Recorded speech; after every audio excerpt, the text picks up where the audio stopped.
இணைந்திருக்கிறோம் ஆதவனின் தமிழே வணக்கம் நிகழ்ச்சியில். வழக்கமாக அதிதிகள் பக்கம் பகுதியில் பல்துறை சார்ந்த கலைஞர்களையும் வரவழைத்து அவர்களின் அனுபவங்கள் பற்றி பகிர்வதுண்டு. அந்த வகையிலே இன்றைய தினம் வருகை தந்திருக்கிறார் பாடகி, கலைஞர், பாடலாசிரியர் என்ற பல்வேறு பரிணாமங்களை தன்வசம் கொண்டிருக்கும் கவிஞர் ஜி அருந்தவம் அருணா அவர்களைத்தான் சந்திக்கவிருக்கிறோம். வணக்கம். வணக்கம். அருமையான இந்த காலை பொழுதில் உங்களை சந்தித்ததில் மகிழ்ச்சி. நிகழ்ச்சியை நேரடியாக பார்த்து கொண்டிருக்கும் அனைத்து உறவுகளுக்கும் அன்பான வணக்கம். ஆமாம், கலைத்துறையில் உங்கள் அனுபவம் பற்றி நிறைய விஷயங்கள் பேசுவதற்கு எங்களிடம் இருக்கின்றது.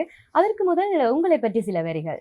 என்னை பற்றி, நான் பிறந்தது கண்டி, வளர்ந்தது, படித்தது, திருமணமாகியதெல்லாம் யாழ்ப்பாணம். இப்போ களம்பில் இங்கே செட்டில் ஆகியிருக்கிறோம். உங்களுடைய சிறு பராயம் எப்படியாக இருந்தது? சிறு வயது ஞாபகங்கள் பற்றி சில வார்த்தைகள் கூற முடியுமா? ஆமாம், என்னுடைய 13 வயதில் நான் மிகவும் கலைத்துறையில் நல்ல ஆர்வம் உள்ளவரால் எங்களோட ஃபேமிலியில் எங்களோட குடும்பத்தை பொறுத்தளவில் குறைவு, ஆனால் எனக்கு அந்த ஆர்வம் நிறையவே இருந்தது. அப்பொழுதே நான் அந்த எங்களுடைய அன்னை வானொலி, தாய் வானொலி, இலங்கை அன்னை வானொலிக்கு அந்த நேரமே சிறுவர் மலர்கள் அந்த மாதிரி நிகழ்ச்சிகள், இப்போவும் இருக்கிறார் நம்முடைய அறிவிப்பாளர் VH அப்துல் அமீன் அவர்கள். அவர் அப்போவே எனக்கு தெரியும், சிறு வயதிலேயே அவரை அதாவது நான் கண்டிருக்கிறேன். அப்போவே நான் ஆரம்பித்து விட்டேன் என்னுடைய பயணத்தை. அதே வயதில் தான் நான் இங்கே சுகதா சொல்லரங்கில் வெல்ல முடிந்தால் வெல்லுங்கள், பாட்டுக்கு பாட்டு, அந்த மாதிரி நிகழ்ச்சிகளை எல்லாம் கலந்து நான் பரிசுகள் பெற்றிருக்கின்றேன். அவர் இன்னும் இருக்கிறார். எனக்கு உண்மையில் பெருமைக்குரிய இன்றைக்கு நான் கண்டு அவரோட இருந்து ஃபோட்டோ எடுத்து பேசுவதற்குரிய வாய்ப்புகள் இருக்குது. அது கடவுள் கொடுத்த வரப்பிரசாதம்.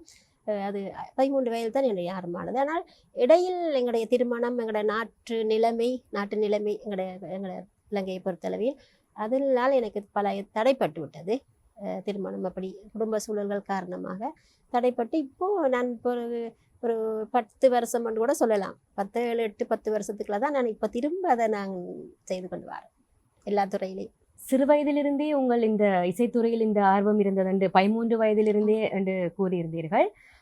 உங்கள் இசைத்துறையில் உங்களுடைய தொடக்கம் என்னவாக இருந்தது? இப்ப எல்லாத்துக்கும் ஒரு ஸ்டார்டிங் பாயிண்ட் இருக்கும். உங்களுடைய தொடக்கம் அதுதான் தொடக்கம். அதுதான் நான் ஆரம்பத்தில் சொன்னது பொழுது, அந்த சுகதாச உள்ளரங்கு தான் முதலில் 13 வயது சிறுமி வந்திருக்கிறாரு. அந்த மேடை தான் எனக்கு வாய்ப்பு கிடைத்தது.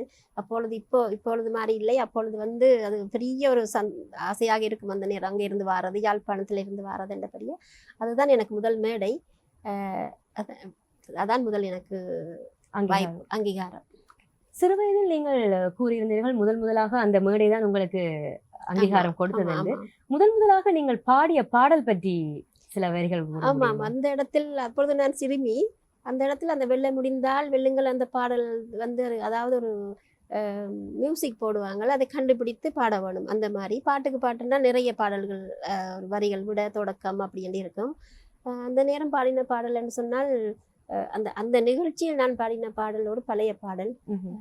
காவேரி ஓரம் கவி சொன்ன காதல் கதை சொல்லி நான் பாடவா, அந்த பாடல். அருமையான பாடல் இல்லையா? படிக்கும் போது நீங்கள் இசைத்துறையில் இருந்தபடியால கேட்கிறேன், படிக்கும் போது நீங்கள் இசைத்துறை சம்பந்தமான போட்டிகளில் நிறைய பங்கு பெற்றக்கூடிய மாதிரி இருந்திருக்கும் இல்லையா? ஆமாம், இருந்தது. அது வெளியில் எங்களுக்கு கிடைக்கவில்லை. நாங்கள் இருந்த அந்த சூழலப்படி பாடசாலை மேடைகளில் மாணவர் மன்றம், இந்து மாமன்றம், அப்படி இதுகளில் நாங்கள் நிறைய பாடி செய்திருக்கிறோம். மேடை அங்கே நான் கிளிநொச்சியில் இருந்தபடியாக கிளிநொச்சி மேடைகளில் அப்படி செய்திருக்கிறோம். மற்றபடி வெளியில் நாங்கள் செய்வதற்கு அந்த நேரம் வாய்ப்புகள் கிடைக்கவில்லை. சமூக வலைத்தளங்களில் உங்களை பற்றி தேடிய பொழுது நீங்கள் நிறைய பாடல்களை எழுதி வெளியிட்டிருக்கிறீர்கள் என்ற ஒரு தகவலும் எங்களுக்கு கிடைக்க பெற்றது. சுமார் எத்தனை பாடல்கள் உங்களால் எழுதி வெளியிடப்பட்டிருக்கின்றது? இப்பொழுது ஒரு 12 பாடல் எழுதி நான் என்ற சொந்த முயற்சி, அதாவது என்னுடைய ஆல்பம் சாங்ஸாக நான் வெளியிட்டிருக்கிறேன். அதை விட என்னுடைய பாடல்கள் எழுதி கொடுத்திருக்கிறேன். வேறு இப்போ மற்றவர்கள் அதை வைத்துக்கொண்டு பாடல் செய்வதற்கு அப்படி பல பேருக்கு கொடுத்திருக்கிறேன். அவர்கள் அதை வேறு முறையில் அவர்கள் அதை வெளியிடுவார்கள். என்னுடைய பெயரை மட்டும் போட்டு வெளியிடுவார்கள். இது இப்பொழுது நான் அதாவது பக்தி பாடல்கள் வரிசையில் எனக்கு அது ஒரு கனவு மாதிரி இருந்தது. நாங்கள் கொழும்பில் எங்களோட இந்து ஸ்தலங்களுக்கு நானாக பாட வேணும், இயற்ற வேணும் என்றுட்டு அந்த வரிசையில் இப்பொழுது இது 4வது பாடல். நான் முதல் கொழும்பு பொன்னம்பல வாடேஸ்வரர் ஆலயத்திற்கு நானே எழுதி மெட்டமைத்து பாடி வெளியிட்ட பாடல். இரண்டாவது பாடல் மாத்தளை முத்துமாரி அம்மனுக்கும் கொழும்பு கொட்டையனை அம்மனுக்குமான இரண்டையும் சேர்த்து ஒரு பாடல் அம்மன் பாடல் முத்துமாரி அம்மன் பாடல் வெளியிட்டேன். அதுவும் நானே எழுதி நானே மெட்டமைத்து பாடிய பாடல். மூன்றாவதாக கொழும்பில்தான் கொழும்பு ஜிந்துப்பட்டி முருகன் கோயில் என்றதுக்கு அந்த பாடல் எனக்கு நிறைய நல்ல வரவேற்பு. அது மூன்றாவது பாடல் நல்ல வரவேற்பு. அதையும் அதே மாதிரி பாடி வெளியிட்டேன். இப்போது நாலாவதாக இப்போ தைப்பொங்கல் 2026 தை பொங்கல் அன்று நான் பிள்ளையார் பாடல் ஒன்று வெளியிட்டேன். ஆடியோ உங்களுடைய பாடல்களை பார்க்கும் பொழுது பெரும்பாலான பாடல்கள் கிராமிய பாடல்களாகவும் பக்தி பாடல்களாகவும் பக்தி பாடல்கள். அதுக்கு ஏதாவது விசேட காரணங்கள் எதுவும் இருக்கா? இல்லை, பக்தி பாடல்கள் என்று சொல்லும் பொழுது எங்களுக்கு எங்களோட மதத்தையும் அடுத்தது அது கூடுதலாக அதை வெளியிடுவது குறைவு. ஸ்தலங்களை பற்றி எழுதுவார்கள், பாடுவார்கள், அப்படியே விட்டு விடுவார்கள். நாங்கள் அதை விசுவலாக அந்த ஆலயத்தை இப்போ இன்னொரு 20 வருஷத்துக்கு பிறகு பார்க்கும்போது அந்த ஆலயம் இருக்கு, அந்த ஆலயத்தை பற்றி நாங்கள் கூறுவதாக அது மன திருப்திக்காகத்தான் அதை நான் கூடுதலாக செய்கிறேன். நல்ல வரவேற்பு அதுக்கு. அதில் ஒரு நல்ல ஒரு கடவுள் ஆசீர்வாதமும் நல்ல வரவேற்பும் இருக்கிறது. ஆமாம், அது இல்லாமல் என்னுடைய பாடல்கள் நான் எழுதி இதே மாதிரி மெட்டமைத்து பாடிய பாடல்கள் அன்னை வானொலியில் ஒளிபரப்பப்பட்டு கொண்டிருக்கிறது. இன்னும் இல்லை, இப்பொழுதுதான் ஒரு 3 வருடமாகத்தான் அதை நான் ஆடிஷன் வச்சு எடுத்தாங்க. அது பிறகு ஒளிபரப்பட்டு தொடர்ந்து ராக சங்கமம் அந்த நிகழ்ச்சிகளில் ஒளிபரப்பட்டு கொண்டிருக்கு. அந்த வகையில் எனக்கு ஸ்ரீதளவென்றாலும் ஒரு சரியான முறையில் செய்திருக்கிறேன் என்றது எனக்கு ஒரு பெருமை சந்தோஷம் இருக்குது. என்ற வானொலியில் நம்ம வானொலி இலங்கை வானொலியில் எங்களுடைய பாடல் அது எத்தனை காலமும் ஒளிபரப்பாகும். அந்த வகையில் எனக்கு ஒரு சந்தோஷம்தான். நீங்கள் குறிப்பிட்டிருந்தீர்கள் கொழும்பின் ஸ்ரீ பொன்னம்பல வாணேஸ்வரர் கோவில் மீது, சிவன் மீது நீங்கள் பாடல் நீங்களே எழுதி நீங்களே மெட்டமைத்து நீங்களே பாடி இருந்தீர்கள், உங்கள் குரலில் இருந்தீர்கள் அல்லவா? ஆனால் இந்த ஒரு இதற்கு பிறகு உங்களை ஒரு இசையமைப்பாளராக அனைவரும் விழிக்கிறார்கள் இல்லையா? அதை நீங்கள் எவ்வாறு பார்க்கிறீர்கள்? இல்லை, அங்கே ஒரு இசையமைப்பாளர்கள் அதை அவர்கள் ஏனென்றால் நான் அதை என்னுடைய ப்ரொஃபைல் மெட்டமைத்து என்று போடும் பொழுது அமைக்கும் விடயம் இசையமைப்பாளர்களுக்கு சேர்ந்த விடயம். அதை நானே அதை என்னுடைய இதிலேயே செய்து கொடுக்கிறபடியால் அதை அப்படி கருதுகிறார்கள். ஆனால் அது இசையமைப்பாளர்களுக்கும் மெட்டுக்கும் வித்தியாசம் இருக்கு. ஆனால் அது அந்த மெட்டமைப்பு என்றது இசையமைப்பாளர்களுக்கு உரியது தான். அதை நான் செய்து அவர்களுக்கு லேசான முறையில் அந்த பாடலை கொடுக்குறேன். அப்போ அவர்களுக்கு அந்த மியூசிக்கை அதாவது கம்போஸ் பண்ணுறதை மட்டும்தான் இருக்குது. அதாவது மற்ற டியூன் தான், அது ஆங்கிலத்தில் டியூனு. இப்போ டியூனை நாங்களே பாடல் எழுதி அப்படி போட்டு கொடுக்கும் பொழுது அவர்களுக்கு லேசாகவும் இருக்கும். அது எனக்கும் அதை பாடுவதற்கு லேசாக இருக்கும். இசையமைப்புக்கும் மட்டுக்கும் வித்தியாசம். இசையமைப்புன்றது மியூசிக் சைடில் இருக்கிறது, கம்போஸ் பண்ணுறது. டியூன்ன்றதை தான் அதை நாங்கள் மெட்டன்னு சொல்லுவாங்க. அப்ப நீங்கள் மெட்டமைத்து கொடுத்திருக்கீங்க பாடல்களுக்கு? என்னுடைய எல்லா பாடல்களுக்குமே நான் தான் மெட்டமைத்து கொடுக்கறது. நான் எழுதும் பொழுதே அந்த பாடல்களுக்கு நான் மெட்டோடு தான் அந்த பாடலை எழுதி எடுக்கிறது. அப்ப நீங்க மெட்டமைத்து கொடுக்கும்போது உங்களோட மனதுக்கு நெருக்கமான மெட்டுகள் ஒரு சிலது இருக்கும் இல்லையா? சில பாடல்கள் உங்களுக்கு மனதுக்கு நெருக்கமா இருக்கும். அப்படி ஒரு பாடல் ஒன்று சொல்லுங்க பார்ப்போம். காவேரி ஓரம் கவி சொன்ன காதல் கதை சொல்லி நான் பாடவா உள்ளம் அலை மோதும் நிலை கோரவா. இந்த பாடல் தான் அதில் நான் பாடினேன். இனிமையான குரல் வளங்களில் ஒரு பாடல் ஒன்று கேட்டிருக்கிறோம். பாடகி என்பதை தாண்டி நீங்கள் ஒரு எழுத்தாளராகவும் உங்கள் தடத்தை பதித்திருக்கிறீர்கள் அல்லவா? எழுத்துத்துறை சார்ந்த உங்கள் இந்த ஆர்வம் எங்க இருந்து உங்களுக்கு வரப்பெற்றது? எழுத்துத்துறை சார்ந்த ஆர்வம் என்றால் நான் அது சிறு வயதில் அந்த பாடல் என்னுடைய பள்ளி பருவத்தில் நான் கடிதத்தை கூட அது ஒரு கவிதையாகத்தான் எழுதுவது உண்டு. அப்பொழுது அந்த மாணவர் மன்றத்திலெல்லாம் கவிதைகள் வாசிப்பது அப்படி இருந்தது. ஆனால் இப்போ அது இப்போ நான் முகநூல் பக்கங்கள் சாதாரணமாக சிறு துளிகள் எழுதி போடும் பொழுது எனக்கு அது வரவேற்பு தந்து முதலில் ஒரு பெரிய மேடையே எனக்கு கவிஞரான ஒரு சான்றிதழ் கிடைத்தது. இல்லைன்னு பிரமாண்டமான மேடை. அது எல்லா இதுகளையும் நான் சொல்லியிருக்கிறேன், எல்லா ஒரு இன்டர்வியூலையும். அது அமெரிக்கன் முத்தமிழ் பேரவை என்று சொல்லி உலக அமெரிக்க முத்தமிழ் பேரவை என்று சொல்லி மகாநாடு ஒன்று நடந்தது. அந்த இலங்கையில் நடந்தது, நுவரெலியாவில். அந்த மேடையில் எதிர்பாராத ஒரு சந்தர்ப்பம். இன்னொரு முகநூல் நண்பராக சாதாரணமாக கூட்டி கொண்டு போனாலும் அது உண்மையிலே அது அதற்கான ஆயத்தங்கள் செய்து கவிதைகள் எடுத்து அது ஏனென்றால் அது மலையகம் 200 ஆண்டை தான் அதை சிறப்பித்தது. அப்போ எனக்கு அது தெரியாது, மலையகத்தை பற்றி உண்மையிலே தெரியாது. அப்படி இருந்தும் நான் எழுதினை ஒரு முறை மறுத்துவிட்டு அடுத்த முறை அந்த மேடையில் எனக்கு கிடைச்சது. உண்மையிலேயே சான்றிதழும் கிடைத்து அந்த அந்த மேடை எனக்கு முதல்ல ஒரு கவிஞருக்கான ஒரு மேடை கிடைச்சது. எனக்கு வாழ்க்கையில் மறக்க முடியாது. அதுவே எனக்கு ஒரு பெரிய தூண்டுதலாக வந்து விட்டது. இப்படி ஒரு மேடை கிடைச்சதே நான் கவிஞர் தானே என்றுட்டு தொடர்ந்து அதிலிருந்து எனக்கு ஒரு வாய்ப்புகள், நிறைய வாய்ப்புகள் எனக்கு எழுத்துத்துறையில் என்னை தேடி நிறைய வந்து கொண்டு இருக்கிறது. அதாவது பதவிகள், இந்த இப்படி ஒவ்வொரு துறைகள்ல இருந்து இப்போ வளரி அப்படி என்ற நிறைய இது வெளிநாட்டு பதவி, அதாவது வெளிநாடு என்றால் இந்திய பத்திரிகைகள், கவிக்களங்கள், அந்த இந்த டிவிகள், அப்படி அந்த நிகழ்வுகளில் என்னை ஒரு அமைப்பாளராக, கொழும்பு அமைப்பாளராக அப்படி நிறைய பதவிகளும் பாராட்டுகளும் நல்ல வரவேற்பும் அதில் எனக்கு கிடைச்சிருக்கிறது. ஆமாம், அந்த அந்த வகையில் எழுத்துத்துறை என்ன தேடி வந்து கொண்டிருக்கிறது. பாடும் துறை நான் தேடி கொண்டு போய்கின்ற. அப்ப உங்களுக்கு ஆர்வம் வந்து எழுத்துத்துறையை விட பாடும் துறை தான் அதிகமாக, அதிலும் மெட்டமைத்தலை விட பாடுவதில் உங்கள் பாடுவதில் எனக்கு அந்த பாடல் துறையில் மிக மிக ஆர்வம். பாடகி என்று சொல்வதில் தான் நான் கூடுதலாக. ஆனால் என்னை தேடி எனக்கு நிறைய வருவது வந்து எழுத்துத்துறை தான். ஓகே, எழுத்துத்துறை சார்ந்த உங்கள் படைப்புகள் வந்து என்ன மாதிரியாக இலக்கியம் சார்ந்தனவாக இருக்கின்றதா, அல்லது கிராமிய மொழி நடையில் இருக்கின்றனவா, அல்லது என்ன மாதிரி? இல்ல, அது வந்து இலக்கியம் சார்ந்த மாதிரி தான். அதாவது கவிதைகள் என்ற பல கவிதைகள் நூல்களில் என்னுடைய கவிதைகள் வெளி வந்திருக்கின்றது. மற்றது கவிக்காலங்கள் எங்கள் இலங்கையில முக்கியமான கவி வலம்புரி கவிதா வட்டம், அப்படியான முக்கியமான கவி வட்டங்களில் நாங்கள் ஒரு அங்கத்தவராக அதை தொடர்ந்து பயணித்து கொண்டிருக்கிறோம். அதில் சிறப்பு, அதோட சிறப்பு எங்களுக்கு. கவிதை பல பத்திரிகைகளும், இலங்கை பத்திரிகையிலும் வெளிநாட்டு இந்திய பத்திரிகையிலும் என்னுடைய கவிதைகள் பிரசுரமாகிக் கொண்டிருக்குது. பல நூல்களில் பிரசித்தி பெற்றிருக்குது. உங்களுக்கு மனதுக்கு விருப்பமான ஒரு கவிதை 2 வரிகள் எங்களுக்காக?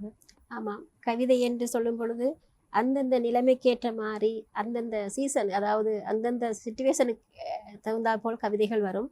இது எங்களுடைய நாட்டை பொறுத்தவரையில் வந்தேமலை தாக்கிய சூறாவளியை பற்றிய ஒரு கவிதை. இந்த இடத்தில் ஒரு இறைவன் பற்றிய ஒரு கவிதை. இறைவன் பூமிக்கு இறங்கி வந்தாள் என்ற தலைப்பில் ஒரு கவிதை எழுதினேன். அறியாமல் நடந்ததற்கு மன்னிப்பு, கவனமில்லை என் கவனிப்பு. அறியாமல் நடந்ததற்கு மன்னிப்பு, கவனமில்லை என் கவனிப்பு. அதனால் ஏற்பட்டது பேரிழப்பு. இயற்கையை நம்பினேன் இதயமென்று, கொஞ்சமும் அஞ்சவில்லை கொடூரமென்று. கூலி கொடுக்க தவறினேனோ நான் அறியேன், சுட்டறிக்கை தவறினேனோ சொல்லறியேன். எதுவெனில் ஆனாலும் குற்றம் என்னை உறுத்த, இறைவனே நானாலும் தயங்க மாட்டேன் மன்னிப்பும் நான் கேட்க.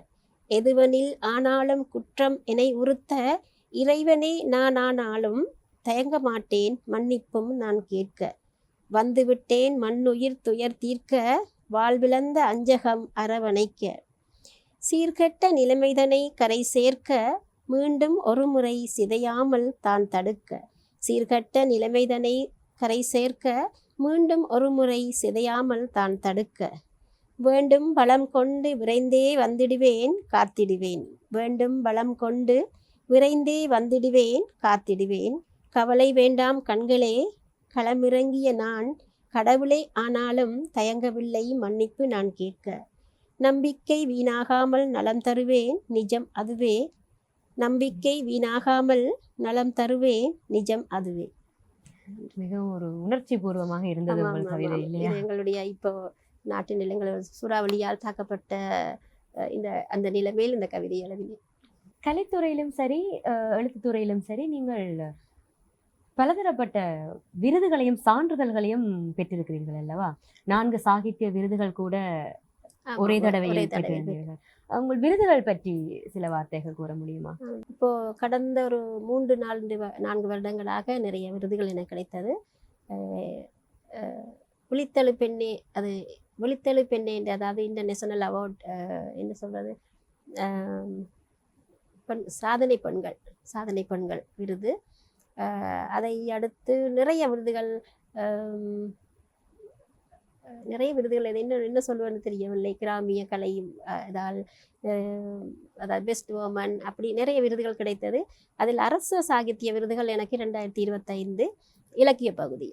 இலக்கிய பகுதியில் நான் எழுதிய கட்டுரை கவிதை அதுகளுக்கு 1ஆம் இடம் 2ஆம் இடம் 3ஆம் இடம் அந்த நிலைமையில் எனக்கு 4 விருதுகள் ஒரே ஆண்டில் ஒரே தடவை, அதாவது மூன்று ஒன்று 2 கிடைத்து அதை மாவட்ட ரீதியில் அதை சேர்த்து அங்கேயும் ஒரு 1ஆம் இடம் கிடைத்தபடியால் அது 4ஆக 4 விருதுகள் ஒரு 25 கிடைத்தது. பல விருதுகளுக்கு சொந்தக்காரி. ஆமாம், நிறைய விருதுகள் அதை தாண்டி நிறைய விருதுகள் சர்டிஃபிகேட் அப்படி நிறைய கிடைத்திருக்கு. பாடகி, எழுத்தாளர், கவிஞர் என்றதை தாண்டி நீங்கள் நடிகையாகவும் உங்கள் தடத்தை பதிக்க மறக்கவில்லை என்று ஒரு சஞ்சிகையில் படிக்க நேர்ந்தது. அந்த அனுபவம் என்ன மாதிரி இருந்தது? அது சினிமா துறையில் உங்களுடைய ஆரம்பம் எப்படி, எவ்வாறு உங்களுக்கு அந்த வாய்ப்பு கிடைத்தது? சினிமா துறையில் நான் நடிக்க வேண்டும் என்ற அந்த ஆர்வம் எனக்கு இருக்கவில்லை. ஆனால் இது என்னை தேடி வந்தது. அதாவது இந்த பல துறையில் நான் இருக்கிறபடியால் நிறைய பேருக்கு என்னை தெரியும். கூடுதலாக அந்த கவிஞர் அந்த ஒரு கவிக்களம் போனால் அங்கே என்னை தெரியும். ஒரு பாடல் ஆசிரியராக இப்படி பல முறையில் என்னை எல்லாருக்கும் தெரிந்தபடியால் இந்த ஒரு படங்களுக்கும் என்னுடைய இது அதாவது நான் இந்த ஆடிஷன் வைத்து அதை என்ன சொல்வது தேர்வுகளுக்கெல்லாம் போகவில்லை.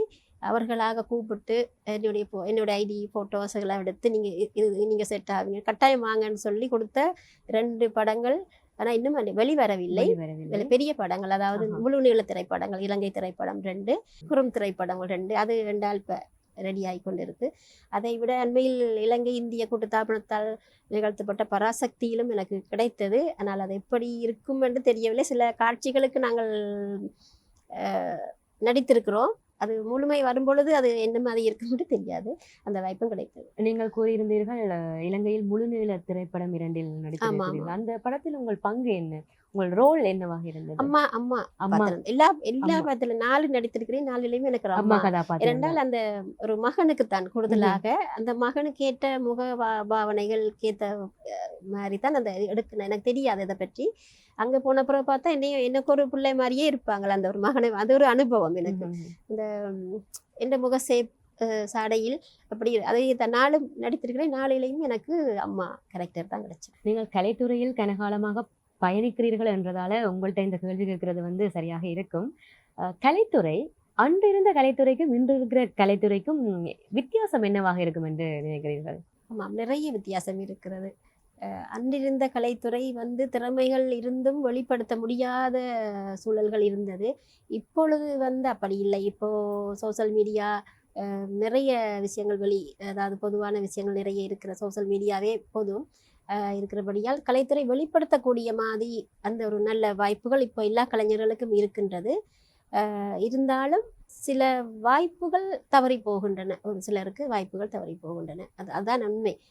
அப்போ இருந்தவர்களுக்கும் இப்போ உள்ளவர்களுக்கும் உள்ள வித்தியாசம் என்னென்னா, அப்பொழுது திறமைகள் இருந்தும் அதை வெளிக்கொண்டு வர முடியாமல் இருந்தது. இப்போ வெளிப்படுத்துகிறார்கள். வாய்ப்புகள் இருந்தாலும் அந்த இடத்தில் ஒரு குறைபாடுகள் இருக்கு அதான் சொல்லலாம். இலங்கையை பொறுத்தவரையில நீங்க ஒரு தமிழ் கலைஞர் என்ற ரீதியில உங்களுக்கான அங்கீகாரம் உங்களுக்கு கிடைக்க பெற்றது என்று நினைக்கிறீர்களா? இல்லை, இன்னும் எங்களுக்கு சரியான அங்கீகாரம், அதாவது நான் இலங்கையில் ஒரு ரெஜிஸ்டர் பண்ணப்பட்ட ஒரு பாடகி ஒரு ஆர்டிஸ்டாக இருந்தும் கூட சரியான அங்கீகாரம் இன்னும் பலருக்கு கிடைக்கவில்லை. என்னை மட்டும் இல்லை, பலருக்கு சரியான முறையில் திறமைகளுக்கான அங்கீகாரம் கிடைக்கவில்லை என்று தான் சொல்ல வேணும். அதற்கான காரணம் என்னவாக இருக்கும் நீங்க நினைக்கிறீங்க? காரணம் எங்களோட தமிழ் கலைஞர்களை பொறுத்தளவில் முன்னேற்றம் குறைவு. மற்ற எங்களோட சகோதர மொழி கலைஞர்கள் அவர்களுக்குள் ஏதோ ஒரு ஒன்றும் இல்லாத வழியில் அவர்கள் முன்னேறி கொண்டே போகிறார்கள். இது இப்போ சமூக மட்டத்தில் உண்மையிலேயே பேசி வந்து கொண்டிருக்கின்ற ஒரு விஷயம். இது எல்லோருக்கும் போய் சேர வேணும். ஏனென்றால் நம்ம தமிழ் கலைஞர்களை பொறுத்தளவில் நிறைய வித்தியாசங்கள் சொல்லித்தான் ஆக வேண்டும். அதாவது போட்டிகள், ஈகோ பிரச்சனைகள், எங்களை விட முன்ன போகக்கூடாது, அந்த மாதிரி உதவிகள் இல்லை. ஒருத்தருக்கு உதவி செய்வது குறைவு. முகஸ்துதிக்கு தாராளமாக பாராட்டுவார்கள். பாராட்டுவதில் நம்மளோட தமிழர்கள் போல இல்லை, ஆனால் உதவி செய்ய மாட்டார்கள். அதுதான் எங்கள் பிள்ளை. ஏனென்றால் எவ்வளவு நல்லவர்கள் எவ்வளவு இருந்தாலும் முன்னுக்கு பாராட்டுவாங்க, எல்லாம் செய்வார்கள். ஆனால் அந்த பின்னின்று அவர்களுக்கு கை கொடுப்போம், இவர்களுக்கு ஒரு உதவி செய்வோம் என்றது குறைவு.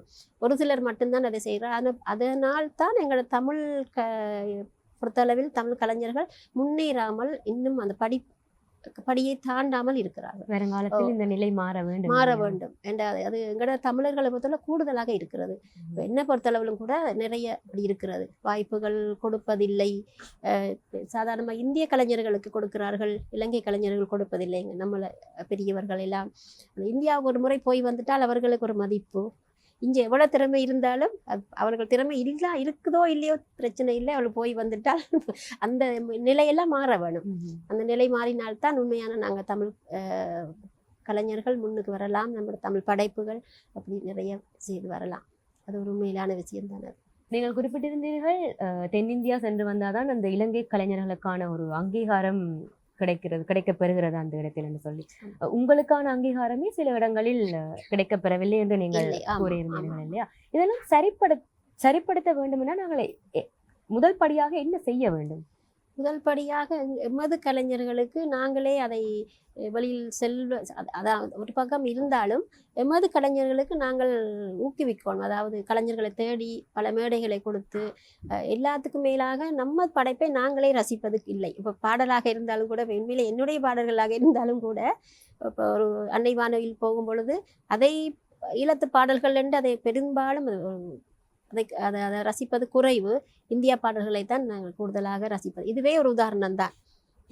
அதுக்கான காரணம் என்னவாக இருக்கு? அது என்ன, அது உண்மையில் அது என்னன்னு எனக்கும் சொல்ல தெரியவில்லை. ஏனென்றால் நம்மளோட மக்கள் அதுக்கு பழக்கப்பட்டு விட்டார்கள்.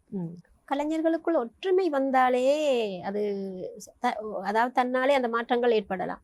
ஒற்றுமை, நமது பாடல், நமது படைப்பு, நமது நாடு, நமது உதாரணத்துக்கு அண்மையில் எனக்கு ஏற்பட்ட ஒரு சம்பவம் கூட, என்னுடைய பாடல்களை நான் ஒரு பிரபலமான இவருக்கு சொன்னேன், என்னுடைய பாடல்களை டூயட் பாடல், அந்த பாடலை நீங்கள் விசுவல் செய்து நீங்கள் நடித்து அதை நீங்கள் வெளியினால் அது எங்களோட படைப்பு, எங்களோட நாடு, எங்களோட மண், எங்களோட கவிஞர், எங்களோட பாடல், எங்களோட மியூசிக் அப்படி எல்லாமே போகும் உண்டு. ஆனால் அவர்கள் அதுக்கு கூட முக்கியத்துவம் கொடுக்காமல் சாதாரணமாக சினிமா பாடல்களுக்கு தான் அவர் 2 லட்சம் 3 லட்சம் என்று செலவழித்து அதுக்கு விசுவல் செய்து போடுகிறார்கள். ஏனென்றால் அந்த காலகட்டம் மாற வேண்டும். எமது மண்ணுக்கும் எங்களோட கலைஞர்களுக்கும் பங்களிப்பு முதல் முன்னுரிமை கொடுத்தால் நிச்சயமாக அந்த மாற்றம் தன்னாலே மாறுபடும். நீங்கள் கூறியது போல எங்கள் மக்கள் சினிமா பாடல்கள், தென்னிந்திய சினிமா பாடல்களுக்கு பழக்கப்பட்டு பிரதான காரணமாக இருக்கின்றது. அது மாற வேண்டும். நிச்சயமாக மாறினால் எல்லாமே மாறுபடும். இன்றைய காலங்களில் பொறுத்தவரையில பெண்கள் நிறைய பல்துறைகளிலுமே நிறைய சாதித்து கொண்டிருக்கிறார்கள் இல்லையா? அதுவும் உங்களை போன்ற சாதித்த பெண்மணிகள் வளர்ந்து வருகின்ற பெண்களுக்கு ஒரு நல்ல தூண்டுதலாகவும் இருந்து கொண்டு வருகின்றீர்கள். இருப்பினும் நீங்கள் கடந்து வந்த பாதையில நிறைய சவால்களை சந்தித்திருப்பீர்கள் கண்டிப்பாக இல்லையா? அந்த சவால்களை எல்லாம் நீங்கள் எவ்வாறு எதிர்கொண்டீர்கள் என்று உங்கள் அனுபவத்தை நீங்கள் பகிர்ந்து கொண்டால் அந்த வளர்ந்து வரும் பெண்களுக்கு அது ஒரு உதவியாக இருக்கும். நல்ல கேள்வி உண்டு. பெண்களாக பிறந்த நாங்கள் எப்பொழுதும் எங்களை மீறி எங்களுக்கென்ற ஒரு திறமை இருந்து கொண்டே இருக்கும். திறமை இல்லாதவர்கள் யாரும் இல்லை. எந்த பெண்களுக்கு ஏதோ ஒரு திறமை இருக்கும். அதாவது ஒண்ணுமே இல்லாவிட்டால் அவர் படிப்பறிவு இல்லை, ஒண்ணுமே இல்லாவிட்டால் அவருக்கு நல்ல பேசுற திறமையாவது இருக்கும். அப்படி ரசிக்கிற திறமையாவது அப்படி நிறைய திறமைகள் உண்டு. அதை நாங்கள் எங்களோட காலகட்டத்தில் போட்டு மழுப்பிக்கொண்டு எங்களை குடும்பம், சூழல், பெண்கள் என்று சொல்லிடு அதை தவிர்த்து நாங்கள் வெளிவர வேண்டும். அதாவது குடும்பங்களுக்குள் அகப்பட்டு இருக்கிற பெண்கள், கணவர், பிள்ளைகள் அகப்பட்டிருக்கின்ற பெண்களுக்கு கூட வீட்டில் இருந்தே திறமைகளை வெளிப்படுத்தக்கூடிய நிறைய விஷயங்கள் சோசியல் மீடியாலெல்லாம் இருக்கிறது. அதை செய்ய வேண்டும் என்றதான் என்னுடைய நிறைய இதுகளை நான் சொல்லியிருக்கிறேன். அதுதான் முக்கியம். எங்களுக்கு ஏதோ திறமை இல்லை என்று சொல்லவே முடியாது. எந்த பெண்ணுக்கும் ஏதோ ஒரு திறமை இருந்து கொண்டே இருக்கும். அது படிப்பை தவிர்த்து ஏதோ ஒரு சமைப்பதா, அட்லீஸ்ட் அவங்கள பேசுவத திறமையாவது இருக்கும். அவர் பேசும் பொழுது மற்றவர்களுக்கு கேட்கறது இனிமையாக இருக்கும். அந்த திறமையாவது கூட இருக்கும் அவர்களுக்கு. அதனால் இப்ப திறமை இல்லை என்று சொல்ல முடியாது. எல்லா பெண்களுக்கும் வெளிவர வேண்டும். அவர்கள் முன் வர வேண்டும். தடைகளை தாண்டி வீட்டில் கணவர் சொல்கிறார், அப்பா சொல்கிறார். அப்பா என்னை பொறுத்தளவில் கூட எனக்கு வீட்டில் எந்த சப்போர்ட்டும் இல்லை. ஆனால் தடைகள் இல்லை, சப்போர்ட் இல்லை. தடைகள் இல்லாவிட்டாலே அது எங்களுக்கு தாராளமான ஒரு விஷயம். எந்த உதவியும் இல்லாவிட்டாலும் நான் என்னுடைய இதில் தான் நான் முன்னுக்கு செய்வது. அந்த மாதிரி யாரையும் எதிர்பார்க்க தேவையில்லை. யாரையும் எதிர்பார்க்காம தாங்களே தங்களுடைய திறமைகளை வெளிப்படுத்தலாம். பழைய முன்ன காலம் வேறு, இப்பொழுது காலம் வேறு. இப்போ நிறைய வாய்ப்புகள் இருக்கு. ஃபோன் எடுத்தாலே ஃபோன் எடுத்துக்கொண்டு அதில் வேண்டிய விஷயங்களை செய்து தங்களை நல்ல வழியில் பயன்படுத்தலாம். அதான் என்னுடைய கருத்து. நிச்சயமாக பெண்களுக்கு இது ஒரு நல்ல ஒரு கேள்வி. எல்லாரிடமும் ஏதோ ஒரு திறமை ஒளிந்திருக்கும். திறமை இல்லைன்னு எந்த பெண்களும் சொல்ல முடியாது. நீங்கள் குடும்பம் என்று குறிப்பிட்டபடியால இந்த கேள்வி மேடம் கேட்கப்படுகின்றது என்னன்னா, நீங்கள் திருமணத்துக்கு பிறகு இந்த அளவுக்கு முன்னேறி வந்திருக்கிறீர்கள் என்று சொன்னா உங்களோட கணவருடைய சப்போர்ட், பிள்ளைகளுடைய சப்போர்ட் எல்லாம் கண்டிப்பாக இருந்திருக்கும் இல்லையா? அதுதான் இல்லை இந்த இடத்தில். அதாவது இப்பொழுது சொன்னதுதான், சப்போர்ட் இல்லை, ஆனால் தடை இல்லை. அதை செய்ய வேண்டாம், இதை செய்ய வேண்டாம், அங்கே போகாதீங்க, இங்கே போகாதீங்கன்னு சொல்வதற்கு யாரும் இல்லை. எங்களை ரசிக்காவிட்டாலும் அந்த தடைகள் இல்லைன்னு சொன்னாலே அது எங்களுக்கு அதையே நான் ப்ளஸ்ஸாக எடுத்துக்கொள்வேன். அதாவது அதையே எங்களுக்கு ஒரு ஆதரவாக எடுத்துக்கொள்வேன். அவர்களோட கரைச்சல் கொடுக்க மாட்டேன். கணவராக இருந்தா என்ன, பிள்ளை யாராண்டாலும் நான் இதை செய்தாங்க நானே தனியாகவே எல்லாமே செய்து கொள்வது. இது மற்றவர்களுக்கும் ஒரு உதாரணம் தான். மற்ற பெண்களுக்கும் ஏதாவது அவர்கள் உதவி வேண்டும், வீட்டில் உதவி வேண்டும் என்றது இல்லை. நாங்கள் முயற்சி செய்தலாம். அவர்கள் எங்களுக்கு அனுமதித்தாலே அது பெரிய உதவி தான். கணவன்மார் நீங்கள் ஏதாவது செய்துட்டு போங்கன்னு சொன்னாலே அதுவே ஒரு எங்களுக்கு உதவி தான். அது ஒரு பெரிய ஒரு சலுகை தான். உங்களின் வாழ்க்கையில் நடந்த நிறைய சுவாரஸ்யமான விடயங்கள், கலைத்துறையில் உங்கள் அனுபவங்கள் என்று பல விடயங்கள் எங்களுடன் பகிர்ந்திருந்தீர்கள். இறுதியாக ஆதவன் டிவி நேயர்களுக்கும் பெண்களுக்கும் என்ன கூற விரும்புகிறீர்கள் உங்கள் வாழ்க்கை அனுபவத்தில் இருந்து? ஆதவன் டிவியை பொறுத்தளவில் ஒரு நல்ல, அதாவது நிறைய இப்போ இதுவே ஒரு உதாரணம் தான். இப்பொழுது நான் இப்போ இந்த இடத்தில் பல விடயங்களை நாங்கள் பகிர்ந்து விட்டோம். இதை நாங்கள் வெளியே கொண்டு சேர்வதற்கு ஒரு தகுந்த ஒரு தளமாக இது இருக்கிறது ஆதவன் டிவி. அதாவது பாடல்கள், கலைத்துறை என்றதை தவிர்த்து பல முக்கியமான கருத்துக்களை வெளிக்கொண்டுவதற்கு இது ஒரு தளமாக அமைந்திருக்கிறது என்றதை நான் சொல்ல வேண்டும். நிறைய விஷயங்கள் எங்களோட பகிர்ந்திருக்கிறார் கலைஞர் திருமதி ஜி அருந்தவ மருணா அவர்கள். அவரது வாழ்க்கை அனுபவங்கள் பற்றி, கலைத்துறை பற்றி, எழுத்துத்துறை பற்றி, பெண்கள் எவ்வாறு வெளிவர வேண்டும் என்று பற்றி நிறைய விஷயங்கள் கூறியிருந்தார். கடைசியாக உங்களிடம் ஒரு கேள்வி. நீங்கள் ஒரு இலங்கை பாடகி இல்லையா? தென்னிந்திய பாடகர்களில் உங்களுக்கு மனதுக்கு பிடித்தமான ஒரு பாடகி அல்லது பாடகர் யாராக இருக்கும்? எனக்கு நிறையவே எல்லாரையுமே பிடிக்கும். பாடகி என்று சொன்னால் எனக்கு எல்லார் ஈஸ்வரி அவருடைய குரலும், அவருடைய அந்த எஃபெக்ட், அவருடைய பாடல்கள் நான் பாடுவது கூட. அதனால அந்த பாடல்கள் விருப்பம். ஆனால் எல்லா பாடகிகளையும் பிடிக்கும். இப்போ சுஜாதா மோகன்ல இருந்து இப்போ பொதுவாக எல்லாரையுமே எனக்கு கூடுதலாக பிடிக்கும். மெயின் எனக்கு அவர் அபிமான பாடகின்னு சொன்னால் பழைய பாடகிகள் எல்லா ஈஸ்வரி அம்மா அவர்களின் குரலின் சாயல் போல் உங்கள் குரல் எதுவும் இருக்கிறபடியால நிறைய பாடல்கள் ஆரம்பமே எனக்கு ஒரு பட்டமும் தந்திருக்கிறார்கள் ஈஸ்வரியன்னு சொல்லி ஒரு இதுல அந்த இதில் எங்களுக்காக ஒரு பாடல் எல்லா ஈஸ்வரி அம்மா பாடிய பாடல். அவருடைய பாடல்கள் தான் கூடுதலா எல்லா இதுகளையும் பாடுவேன். என்னுடைய அபிமான பாடகி எல்லார் ஈஸ்வரி. அதாவது இந்த பாடல் எல்லா இன்டர்வியூலையும் நான் ஒரு 2 வரி பாட வேண்டும். காதோடுதான் நான் பாடுவேன், மனதோடுதான் நான் பேசுவேன், வெளியோடுதான் விளையாடுவேன், உன்மடி மீதுதான் கண்ணோடுவேன், காதோடுதான் நான் பாடுவேன், மனதோடுதான் நான் பேசுவேன், விழியோடுதான் விளையாடுவேன், உன்மடி மீதுதான் கண்ணோடுவேன். உண்மையாகவே எல்லார் ஈஸ்வரி அம்மாவின் குரலில் ஒரு சாயல் இருக்கிறது போலதான் எனக்கு தோன்றுகிறது. இப்பொழுது எனக்கு பிடித்த பாடல் ஒரு சகோதர சுசிலா அம்மாவோட பாடல் உண்டு. அது ஒரு சில வரிகள். அண்ணன் ஒரு கோவில் என்றால் தங்கை ஒரு தீபமன்றோ, அண்ணன் ஒரு கோவில் என்றால் தங்கை ஒரு தீபமன்றோ, அன்று சொன்ன வேதமன்றோ, அதன் பேர் பாசமன்றோ, அண்ணன் ஒரு கோவில் என்றால் தங்கை ஒரு தீபமன்றோ, பொன்னை வைத்த இடத்தினிலே பூவை வைத்து பார்ப்பதற்கு, பொன்னை வைத்த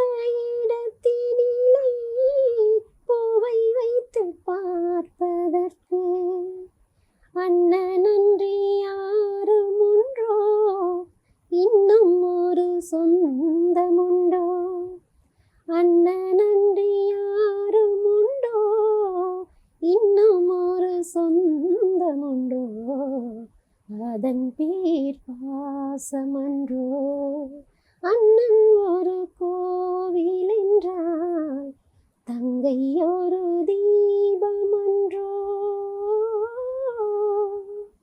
உண்மையிலேயே அருமையாக இருந்தது. நிறைய பேசியிருந்தோம் இன்றைய தினம். உங்களது பொன்னான நேரத்தை ஒதுக்கி எங்களுக்காக வருகை தந்து பல விடயங்கள் பகிர்ந்து கொண்டமைக்கு நன்றி. மேலும் மேலும் நீங்கள் சாதித்து கொண்டே போக வேண்டும் கலைத்துறையில் என்று ஆதவன் டிவி சார்பாகவும் எங்கள் சார்பாகவும் வாழ்த்துக்களும் பாராட்டுகளும் தெரிவித்துக் கொள்கிறோம். நன்றி. இந்த இடத்தில் நானும் ஒரு மகிழ்வான விடயம், இந்த இடத்தில் என்னையும் அழைத்து ஒரு கலைஞராக அழைத்து இந்த நிகழ்வில் பல தரப்பட்ட விடயங்களை மக்களுக்கு போய் சேரக்கூடிய மாதிரி, குறிப்பாக பெண்களுக்கும் நமது கலைஞர்களுக்கும் போய் சேரக்கூடிய அளவில் இந்த நிகழ்வை ஏற்படுத்தி தந்த எல்லோருக்கும் முதல் நன்றி. ஆதவன் டிவி நேர்கள், தயாரிப்பாளர், தொகுப்பாளர் என அறிவிப்பாளர் என அனைவருக்கும் மனமார்ந்த நன்றி, மகிழ்ச்சி. வணக்கம்.